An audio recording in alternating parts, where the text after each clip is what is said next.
right, Evelyn Brito, thank you so much for coming on Filmspiration. Everyone, if you can go ahead and hit subscribe, and then also maybe a thumbs up on the video, and then also that little hit that little bell. That way you're notified next time we make a new video on Filmspiration. For those out there in Filmspiration land who are not familiar with yourself, give us a little bit of background on who you are, your body of work, and what you're currently up to. Yeah, thank you for having me. I appreciate being a guest. So I am originally from New York and raised in Massachusetts. And right now I am producing a web series called Bodega Makeover. It's very similar to Extreme Home Edition, where we provide store improvement and healthy eating options to bodegas. Hey, what's up everybody? I'm Jerry Diaz, host of Bodega Makeover. Our mission is to connect community and family through healthier food options. And we're going city to city looking for bodegas in need of a serious makeover. Our first stop, Roxbury, Massachusetts, where Malcolm X first started his journey of becoming a historical civil rights leader. What better place? You guys are doing amazing work here. Wondering, do you guys have a bodega picked out for us? Absolutely. You know Vega Brothers right over here on Dudley Street? What's up, man? I'm Jerry from Bodega Makeover. How you doing, Javier? Nice to meet you. Yeah, man. Congrats on the makeover. So tell me, why are we here? Why do we need a makeover? This store definitely needs a makeover. Okay. Kind of outdated, you know. Floors are breaking. Shelves are kind of taking up 90% of the store space. So kind of want to reduce that. We want to turn into a healthier option for the neighborhood. Okay. Has this bodega been in this community for a long time? The store's probably been here for about 30 years. Okay. We took over about 2 years ago. Oh, wow. All right. So, you know what? Let's get started. Show me around the store. Let's see Absolutely. what we're working with. So I'll give you the short version. But it's pretty long. So I started Bodega Makeover about 5 years ago. My daughter was 2 at the time. I used to live with my mom. In her neighborhood, her local bodega had the necessary produce. And my daughter really gravitated to vegetables. So it wasn't a problem for me to walk up the street and grab some fresh produce. And then, I decided to move to a different community. And I needed to do grocery at that day. So I walked into the local bodega and they have nothing. I'm like, okay, just walk to the other one. Yeah. So I walked to the other one, again, nothing. And then I walked another block to another corner bodega, and they had vegetables, but they were rotten. They had broken refrigerator. So I just decided to ask the owner, I'm like, why don't you have fresh produce? He's like, well, broken refrigerator. I just can't afford it at the time. And I was like, oh, okay, just left out of there frustrated with my 2-year-old, So I took the bus to the local market, and on my ride there, I started thinking, like, somebody really needs to fix this bodega or help this guy out. We shouldn't have to live like this. And then that aha moment came, like, oh, wait, I can do this. I can create something. I'm a filmmaker. Yeah, right. It's easy, right? And then I did some more research and found that it's a bigger problem. It's bigger than Boston. It's a national problem, that food insecurity, it's everywhere, especially on Black and brown communities. And so I sort of felt like I normalized it, just living in that community for, all my life. And communities also normalized it. So I decided just to write the script and see how it what it will take me. I did pitch it to Hollywood. I went to a sit-down pitch, one of those pitch tables. And they loved the project, but they thought it was too wholesome, like it was too good. There's not enough drama. It's a bodega, not a novela, They want to see the conflict or the tension. The conflict, yes, yes. My God. Yeah. So I decided just to, I'm like, okay, well, at that point, if Hollywood's going to say no to me and community says yes, keep pushing, I just kept at it. Yeah. Talk to me about so let's go back to the food aspect of it and food insecurity, because, a lot of times I can imagine that as a bodega owner, maybe it's cheaper to get some chips. Yeah. As I've heard you talk about chips in previous interviews, versus, good, healthy, wholesome food, fruits and vegetables, which probably are a little bit more expensive to come by. So, and then on top of that, like you said, economics for like, you know, maybe a refrigerator that works to maintain the food so that way, you know, it can last a little longer. It's an aspect of the bodega that like a lot of people maybe not or haven't thought of, right? Mm-hmm. Yeah, I mean, yeah, I think that it's easy to get chips, you know, and you're gonna be hungry. Yeah. Afterwards. And again, it is cheaper, and you know, the owner's like, I'm going to purchase what people buy. You know, if people want to buy chips or get chips, I'm going to purchase more chips or sell more chips. But it's the wrong mindset, and I think that it's changing little by little, and I think bodegas are now realizing, wait, you know, I contribute to the health problems in my community. But, you know, I think a lot of the bodegas owners are set in their ways, and you sort of have to go in and say, hey, you know, there are other options. And as a consumer, you have that power. You have that power to say, hey, you know, I live in this community. I want to see fresh food produce here. And going back to our conversation over the phone yesterday, I mean, especially with rates of diabetes within Latino communities that are really high, especially also within the Black community. So there are so many health issues that so many more people are not thinking about. But from what I've seen at the grocery stores, like, you know, you got your organic peanut butter, your organic this. And so there is a food movement for good quality food. And I think it's so awesome that like you're the first and only person who has brought bodegas into the fold or into the conversation. Mm-hmm. Yeah, I mean, I think also that there's been a lot of organizations that actually was trying to do the same, sort of very similar to what I'm doing. But I think that we need to look at the overall health of the bodega, not just say, hey, you know, I'm from so-and-so organization, I would like you to sell all these fruits and vegetables. And the owner's like, okay, what's in it for me? You know, as how am I running this business? And if you are approaching a bodega owner that has a broken refrigerator, you know, that doesn't know about marketing, you know, that it needs help with finance, how you expect that bodega to even ever succeed or even, you know, sell those produce. So I think that was just that disconnect. It's just like, you know, these organizations had good intentions, but that disconnect is like, okay, how can we help the business side also with these owners? And that was one of the things you pointed out to me yesterday, Evelyn, that you guys as the show are not going in to address all these problems. You're bringing all the partners in to help address all these problems, right? Because like you mentioned, marketing, finance, maybe there's obviously the construction and the building aspect to it. If maybe some buildings might need like a new floor or the new ceilings, as with the Vega brothers from what I saw. Mm-hmm. And so, talk to me a little bit about that, because there've got to be a lot of challenges for a lot of bodega owners. Yeah, for sure. I mean, I can speak on the Roxbury one, on the Vega. I mean, we did a lot of back end work with them, sort of looking at, you know, so the one thing we don't want is to have this project fail, right? Because we need to think not just to tell the story, but we also need to look at sustainability, right?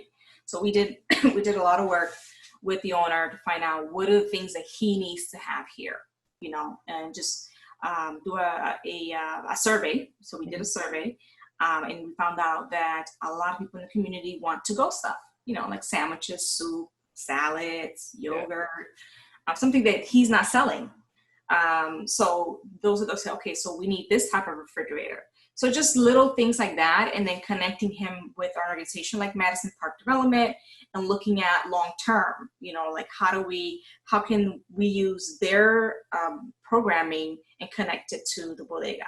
So the bodega actually comes not only a place for you to shop, but you get resource, and they can actually utilize the bodega and do classes, you know, how to make a healthy shake, how to read ingredients. So it becomes sort of like a community center, a really small community center.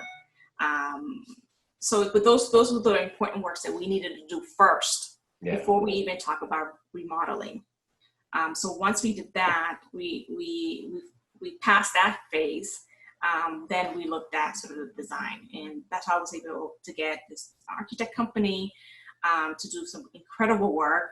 I don't know if you've seen it, but it's an amazing how they was able to sort of create very open space. Because sometimes when you're in that community and you see like a store remade, they're like, okay, I'm not gonna go in there because it's too expensive, you know? Yeah, that would be one of the concerns for people. I mean, like, Yes, for sure. you know, that's why a lot of times I personally have been turned off by like the very bourgeois high-end, like, you know, grocery stores where I'm just like, damn, like banana costs $4, like stuff like that. But and so yeah, you don't want people to be turned off by that, especially when economics come into play. Yeah. And people still deserve good, healthy food. Yeah, for sure. Yeah, we wanted the design to reflect the community. So we didn't want it to be bougie. You know, we don't want Starbucks bodega. So after we did that, then, you know, we looked at, okay, the pricing, you know, pricing is too high.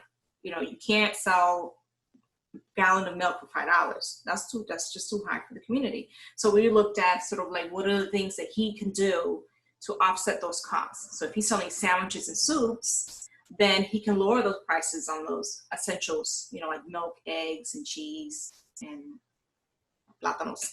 Plátanos are cheap. Yeah. But, you know, looking at those and then bringing experts to actually help him.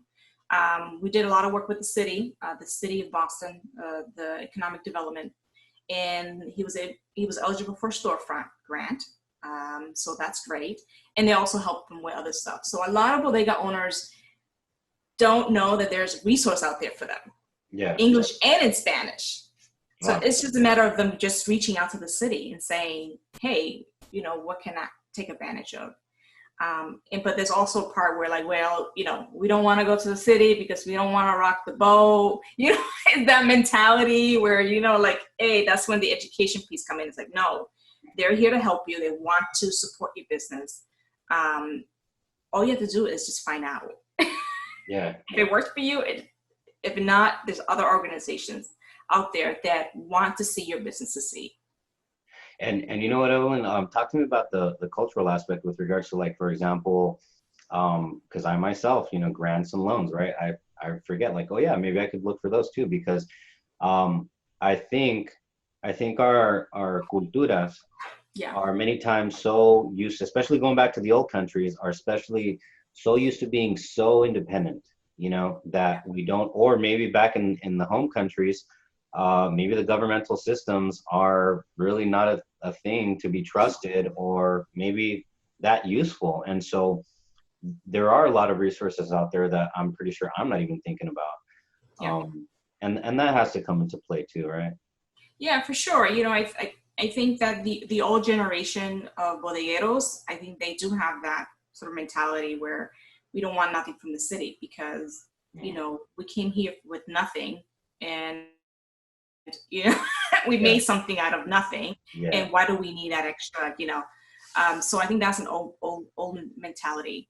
But yeah, there are grants, there are, you know, banks who are willing to support bodegas, and sort of like looking at their finance and how, you know, not giving them a loan, but maybe starting slow, starting like, okay, let's look at how you handling your money, right? Because a lot of bodegas are cash-based, you know, they run on a cash-based business. Yeah. So going off of that and looking at other ways that they can sort of like at the end of the year, they, you know, make sure they file their taxes correctly and all of that. There's resources out there. It's just not, they're not looking. And the other, you know, the other struggle is that they're all by themselves most of the time. Mm-hmm. So they're in the bodega 24/7. Like there's, you know, hardly ever any help. So that my suggestion is to have these organizations go to them. Mm. Yeah, that's cool that you're bringing people to the table, and versus where it could very easily sound to somebody like, okay, this is a show that fixes the problems, when, you know, again, you're bringing all the resources, the people, the players to the table. Talk to me about the community concept of a bodega, because it's not just a store, like you said. Para los mexicanos, la tienda, the bodega is a center for so many aspects of so many people's lives, right?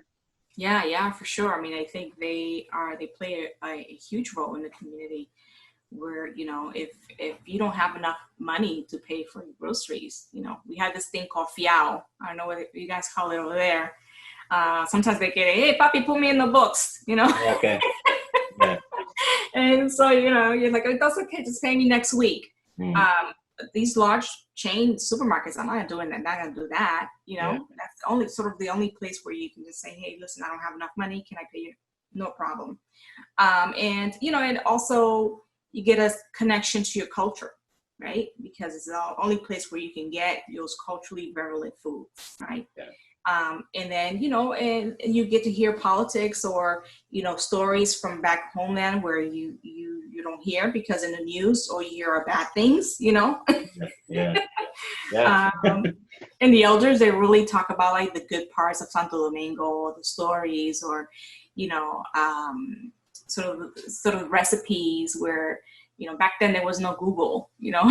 Yeah. I'm aging myself here. There was no Google, you know. I would have to call, I would have to go to the bodega and say, you know, how do you make sofrito, you know? So I think that, you know, they do play, and they still do. They do play a huge role in the community. And I just don't want to lose that. I just don't think that they should go away. I think within, at least, you know, from what I remember growing up with like smaller stores and how I would know, like, I would always wonder, like, you know, why do some of the older folks hang out at the store, right? And then, you know, eventually I grew up and I realized, okay, that's why, because, you know, it's a place for them, like that they make their own. Like, I mean, if you're retired, you, especially in Northern California with my mom's uncle, who was kind of like a grandfather to me, Mm-hmm. he would give me and my brother $5 a piece. We'd run off for a few hours and he'd sit with all of his amigos, los otros viejitos. And, you know, they just shoot the breeze for like 2-3 hours and then we'd get on the bus and go home. But I think that aspect of our cultures has been around for a very long time. And what I see in all this urban renewal, I can speak for Tucson, Arizona, as with many cities, it's experienced the urban renewal, right? There is an aim to go for that whole aspect of, you know, the corner store or the community bar or whatnot, you know, and they usually pop up in the form of breweries and so you see that attempt, but and not attempt, but like, I mean, you know, that's what they're actually creating when the big money comes into communities. But the thing is, that aspect has been around in a lot of Latino communities for the longest time, for way longer, I believe. But I'm pretty sure, you know, also in many more other, in many communities and many different forms within gringo culture too. Mm-hmm. Yeah, for sure. You also too, I don't know if you realize that a lot of these big corporations, these companies are closing down, you know, due to COVID. You know, the hotels are shutting down. Yeah. You know, a lot of the bodegas are still alive. Like they, Wow. this is for some like, how do they survive? You know? Yeah. It's a question that's going to be in one of the episodes, answered in one of the episodes. Like, why do they survive? That's interesting because like I would have never thought that, you know what I mean? In a time when we're hearing about how big company, like the corporations, like you said, or small businesses are facing very uncertain times, but that's really surprising to hear. A lot of bodegas are still going. A lot of bodegas are still going. I mean, I'm sure in New York is a different story. Yeah. A lot of bodegas are closed, you know, they close or they shut down. They have to shut down. But in Boston, yeah, a lot of these bodegas they're still going. That is, what do you attribute that to? I mean, you know, if you could take a guesstimation or an educated guess, I'm sorry. Yeah, I think it's just that connection with the community. I think it's the owner. You know, I think the owner, you know, some owners would say, I'm, you know, the only one that knows Ramon's numbers. You know, like, Yeah. you know, or, you know, I'm the only one that knows, you know, that Maria from up the street, who's diabetic, she can only get her plátanos here or something, you know. So it could be many different, but they still have a lot of work to do, and they're still struggling, but they still manage to stay open. That's amazing. Like that's an aspect of COVID-19 that I would have never thought as it relates to bodegas. Yeah. Evelyn, so how can people support you? How can people support the show? So right now, we're, we had to pivot our show because of COVID-19. So things that we had donated, we have to sort of pay for it now. So we decided to do a crowdfunding campaign to support to support the materials. So we need to get materials and other things. So, if people want to share their story or share it on social media, we always love to hear stories about, bodegas that, influence family, or bodegas that recently got shut down because of something. We want to hear those stories. So I think that's how they can support us, to share it, is to support our cause right now because of the COVID-19, how we're doing the crowdfunding, and also to submit their stories. Because the more stories we get, the more it's like, hey, we need to go Arizona because there's a bodeguero there that needs help. Yeah. Cool. Awesome. And what comes next for the show as far as for right now? Because COVID-19's affected a lot of productions, from what I'm hearing, especially in New Mexico, LA for sure. I know a guy who's personally is furloughed out of Hollywood, and he works with the IATSE union. And so what comes next for the show as it pertains to, because it's on Amazon right now, correct? Yes, it's on Amazon Prime. So that's where the rest of the episodes would go. Okay. So yeah, we're playing it safe too. We are following the Massachusetts law when it comes to making sure we have a small team, and there, everything's sanitized. We have our mask and our hand sanitizer. So we're keeping it pretty small. So we're finishing up Roxbury, and then the next one, we're going to be focused in the fall. It's a different town called Chelsea, Massachusetts. Yeah. Which is considered #1 town in the food desert. Yeah, #1 town in the food desert. Talk to me about that, because I heard in your verbiage in previous episodes, you use the term food desert and also food swamp. Did I get that right? Did I hear that right? Yeah, you heard it right. Okay, when I first heard that, I was like, what? I live in what? A food desert? So the difference between food desert and food swamp. So food desert is where you live a mile or two away from a supermarket. Like you have to take a bus. Like there's nothing in your community. Mm-hmm. Might be a bodega in your community, but that bodega is not selling healthy options. Okay. That'd be considered a food desert area. A food swamp is that you have a bunch of food in your community, but not the right kind of food. So you have all these, fast food chains, and you can't find an apple inside. So that's what a food swamp is. And they're both bad. Yeah. Yeah. Okay. Yeah, because I had, I got it right away when I heard you use those terms on the previous interviews, but I really wanted to address that. Evelyn, so just to close out on the Bodega Makeover show, what final thoughts or words do you want to put out there to basically anybody who will see this on my YouTube channel or in Southern Arizona, or just anywhere? Yeah, I would love people to watch it, but I think the most important thing is support your local business, support your local corner store. Tell them that you want healthy options if they're not selling it, and find out how you can support them in their small business. If you have a resource or something, share with them, because that might be something that would help them with their business. Cool. And Evelyn, so and where people can go check out everything out is mybodegamakeover.com, correct? Yes, mybodegamakeover.com. Which will be in the description of this and every single video. So everyone, you guys go on over to mybodegamakeover.com and support. Thank you very much. Thank you, Evelyn. Appreciate it. All right, thank you.